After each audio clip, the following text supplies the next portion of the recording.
السلام عليكم ورحمة الله تعالى وبركاته. كنتمنى من الله تكونوا بخير وعلى خير في أحوال طيبة يا ربي.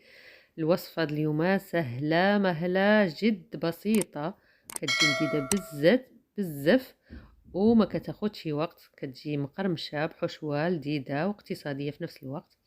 بالنسبة للعجين عندي جوج زلايف ديال الدقيق الرطب، كتبقى الكمية على حسب العدد ديال الافراد اللي باغيه توجدي. انا درت 3 ديال زلايف عفوا.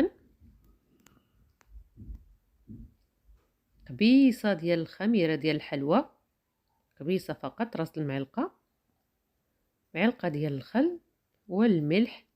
يمكن لك تضيفي القليل من السكر، انا كنتفاداه، كنحاول نقص ما امكن السكر في الوجبات ديالنا. وكنجمع بالماء الدافئ اذا كان الجو بارد. اذا كان الجو دافئ من الاحسن من الصنبور فقط. كنجمع العجين ديالي عادي كما كنعجنو المسمن، كندلكوه، كنحطوه يرتاح قليلا، كنغطيوه بلاستيك غذائي وكنخليوه يرتاح. ومن بعد كنقطع الكويرات اللي عادي ندير الحجم اللي بغيت. كذلك انا درتهم كبار، بغيت يجيوني كبار.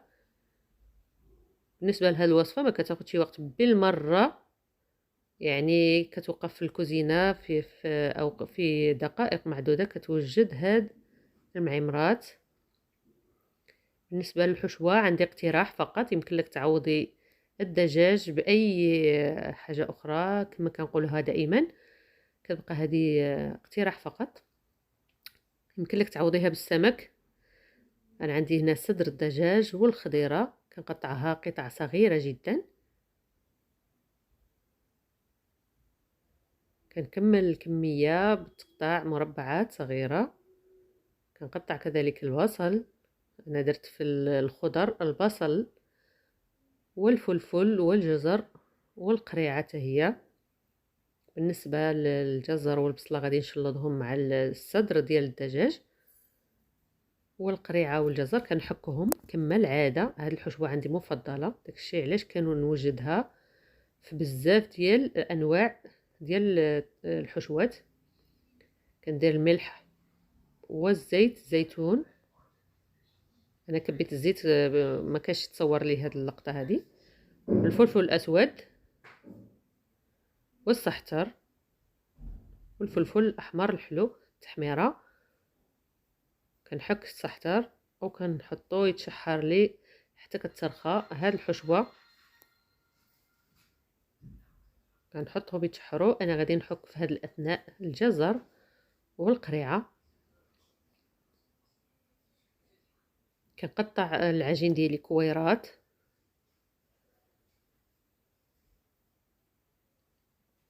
يمكن كذلك نديرو على شكل رغيفه ونديرو الحشوه في الوسط، تجينا رغيفات صغار. هذه الطريقه اسهل واسرع،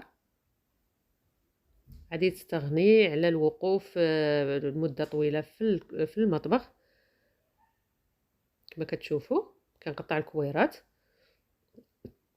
الاحجام اللي بغيتو، كنحطوهم جانبا يترخوا، وكندوز للحشوه ديالي نكملها. غادي نكمل الجزر والقريعه نحكهم ونضيفهم كذلك على المقيله ديالي اللي كتشحر مع الحشوه. غادي نحكها في الحكاكه الغليظه، كيجي طعم رائع. وحتى الاطفال اللي ما كياكلوش الخضر بهاد الحشوه كياكلوها وما كيحسوش بالطعم ديالها، كتجي لذيذه بزاف. كما كتشوفوا هنايا عندي الطاجن ديالي كيتشحر، كنضيف له الخضره والقريعه، عفوا الجزر والقريعه. غنخليهم وقت ماشي بزاف لانه دغيا كيهبطوا، وغادي نخليهم يبردوا جانبا. انا هنا ضفت زيتون مقطع شرائح. هاد الزيتون عندي على اليد، داكشي علاش عاد كنقطعه. وكنضيفو كذلك للحشوه. عندي شعريه صينيه درتها في الماء طايب، خليتها بضع دقائق وكنقطعها كذلك. هي اللي غادي تشرب لي ديك الزويته اللي عندي في المقله مع الحشوه. كما كتشوفوا كتجي رائعه جدا هاد الحشوه. يمكننا نوعوا بها المائده الرمضانيه والجميع الوجبات الخفيفه، وكيبغوا الاطفال بحال هاد الوجبات. وهذه ما كديش الوقت بزاف، ما كديش مجهود، ما كديش مكونات كثيره.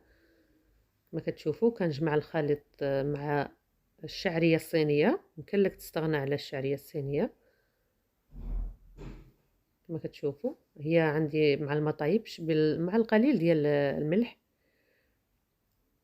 كما كتشوفوا غنحطها جانبا وكندوز نطلق العجينه ديالي.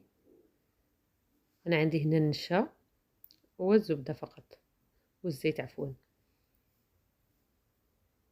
كندهن البلاصه اللي غادي نطلق فيها. كنجيب جوج ديال الكويرات، غادي ندير القليل من الزبده والنشا ونجمعهم مع بعضهم. كتعطيني بحال التوريق، قليل من التوريق، وكنطلقها عاديه. يمكن لك تطلقيها على شكل مسمن عادي، من بعد تتوضعي في الوسط ديالها.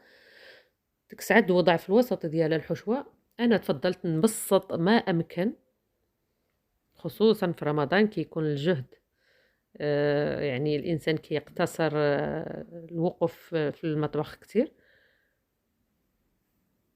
ما كتشوفوا كنطلقها عاديه فقط. كنوضع الحشوه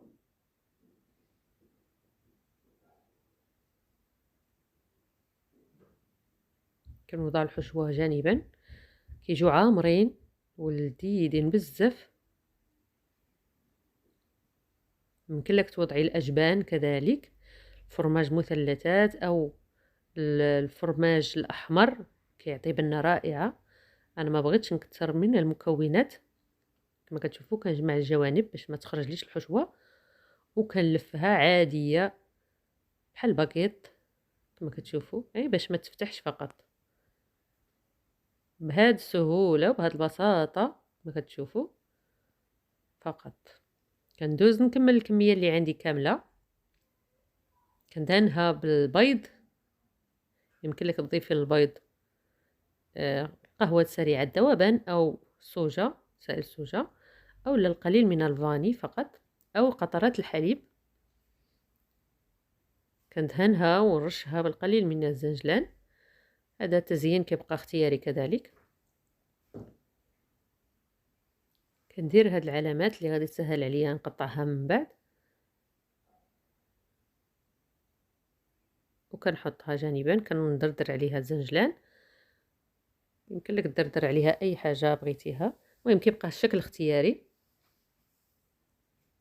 الشكل الثاني غادي نعطيكم اقتراح كذلك. نفس الشكل الاول كنزيد فقط.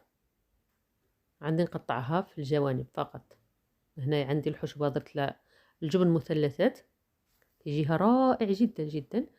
وكندير هاد التقطيعه هذه في الفوق وكندهنهم كذلك وندردر عليهم الجنجلان. كندخلهم للفرن متوسط الحراره، ما كياخذوش الوقت. كنحمرهم من الجهتين. كيجيو بنان بزاف بزاف ورائعين.